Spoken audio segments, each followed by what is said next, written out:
27 degree Celsius উষ্ণতায় মানে টি বলেছে 27 degree Celsius 750 mm পারদস্তম্ভের চাপ পি সমান বলেছে 750,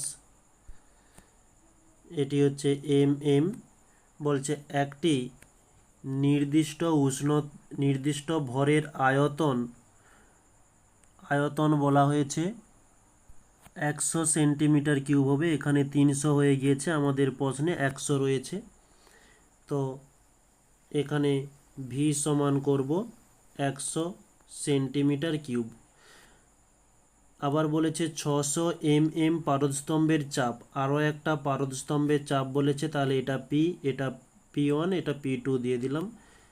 600 mm চাপে এবং কত উষ্ণতায় গ্যাসটির আয়তন, কত উষ্ণতা মানে T1 আগেরটা, এটা হচ্ছে T2 সমান জিজ্ঞাসা চিহ্ন, আয়তন 3 গুণ হবে।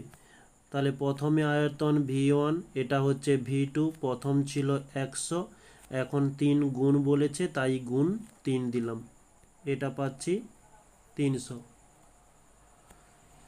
Centimetre cube. তো এককগুলো সেম রয়েছে। এখানে আমরা যে সমীকরণটি ব্যবহার করব, আমরা জানি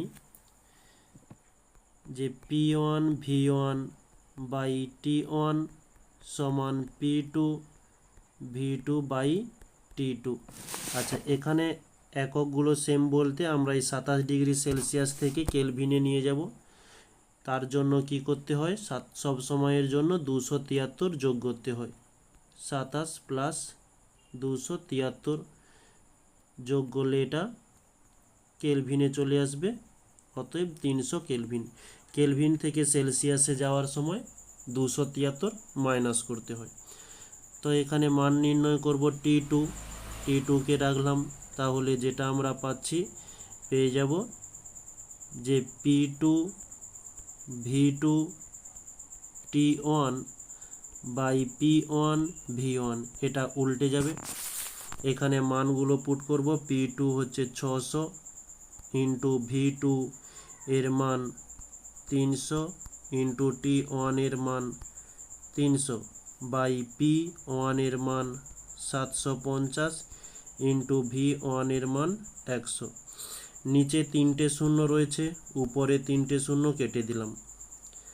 ওকে, তো একে যদি 2 দিয়ে বা 5 দিয়ে কাটাকাটি করি, 5 6 30, একে কাটলে হচ্ছে 5 15তে 75 হয়। 3 দিয়ে দিলে 3 একে 3, 3 5 15, আবারও 5 দিয়ে দিলে 5 একে 5, 5 2 10, 0। নিচে আর কিছুই নেই, উপরে 120 গুণিতক 6, তাহলে 12 6 72, একটি শূন্য থেকে গেল, এত কেলভিন। এখান থেকে যদি আমরা সেলসিয়াসে যাই তাহলে 720 থেকে 273 মাইনাস করব, যেটা আমরা পাচ্ছি 447 ডিগ্রি সেলসিয়াস। এটি হচ্ছে আমাদের অ্যান্সার।